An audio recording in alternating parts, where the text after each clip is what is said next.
okay, Tom? Mm-hmm. All right. Gentlemen, one of the reasons I decided to join Toastmasters was to network with new people, get to know new people. And I've been pleasantly surprised with how quickly I've learned quite a bit about many of you. Brian, last time we met, we learned about your penchant for horror flicks. I think Tom, you were one of the first people that I met, and it quickly became apparent your passions for running and astronomy. Ben, I've been knocked out by your use of Toastmasters to master a second language. I think that's totally awesome. But now it's my turn to share with you guys a little bit about myself. And with such a short amount of time, I think the best way to do that is to let you know the three things that I do best. So let's start with number one. It's a little bit of a unique talent, and that is shining shoes. So this is actually a pair of 25-year-old shoes. They look as good as anything you could get off the rack at Macy's this evening. And there's a good reason why I've been attracted to shining shoes. My grandfather was on the St. Paul Police Force for 43 years. Obviously, he had to wear a uniform. He took a lot of pride in that.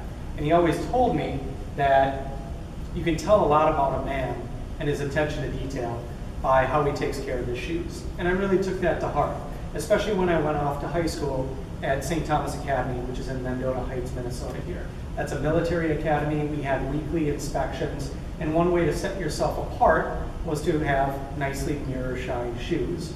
So I got noticed by having these great, nicely shined shoes every week.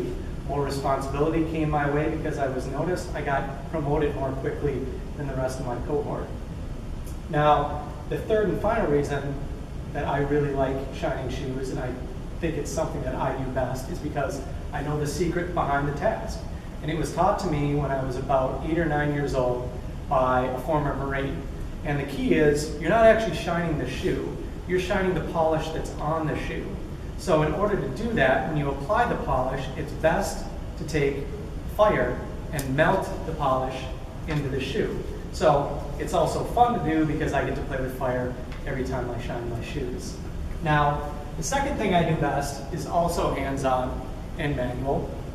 If you'll allow me to pull up a picture, I'll give you an example.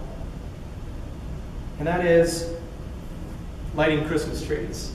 So I'm Roman Catholic, and we always bless our tree every year, and it's the center of all of our family gatherings. So I took a real keen interest early on in participating in decorating the tree.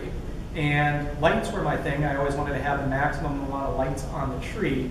But I had 5 brothers and sisters and a grandmother living with us, so there wasn't a lot of money to go around to buy lights on the tree, especially when, back in those days, one single light would go out on the strand, and then the whole strand went out. So when I was about 8 years old, I actually learned to take apart the entire strand and reassemble it so that it would work again. That way, I got to put as many lights on the tree as possible.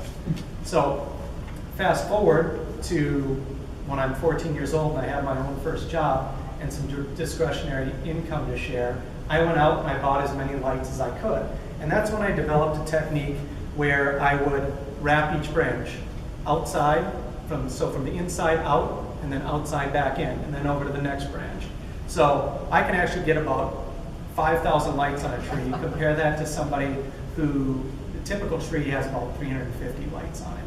So you can see the finished product there this year. It's real bejeweled and really shiny here in my front room. So beautiful to look at, very fun for me to do every year. The third and final thing that I do best is also holiday related, and that is carving jack-o'-lanterns.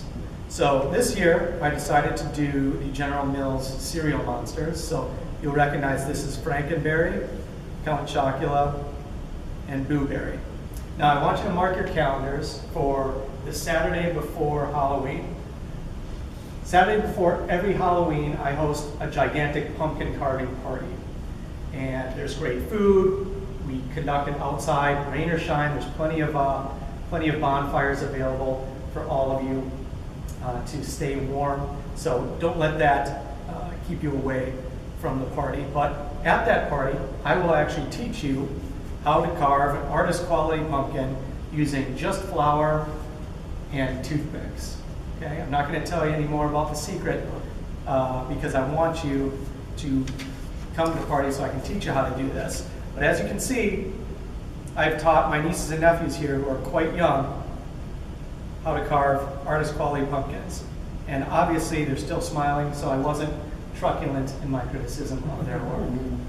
So, lots to be done between now and next Halloween, of course, and I hope during that time I get to share more about who I am with you, and you get to share more about who you are with me.